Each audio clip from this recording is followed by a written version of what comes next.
From cash to crypto, how digital money is changing the world. The world of money is changing faster than ever before. Welcome to the rise of digital money. In the past, people used coins, then paper cash, and later bank cards. But today, money is becoming fully digital, existing only on phones, computers, and online platforms. Digital money includes mobile banking, online transfers, and cryptocurrencies. It allows people to send and receive money instantly, without physically carrying cash. One of the biggest changes is how countries are adapting. For example, the United States has advanced digital banking systems, while China leads in mobile payment platforms.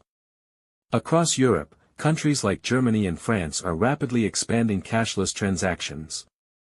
Even developing economies in Africa and Asia are embracing mobile money systems, making financial access easier for millions of people. But with this rise also comes challenges like cybersecurity risks and financial privacy concerns. So the big question is, are we moving toward a fully cashless world? And to all our amazing viewers from USA, United Kingdom, Germany, France, Switzerland, Austria, Netherlands, Denmark, Finland, Ireland, Norway, New Zealand, South Africa, and beyond, thank you for watching. Don't forget to like, share, subscribe, and turn on notifications for the History Plug for more powerful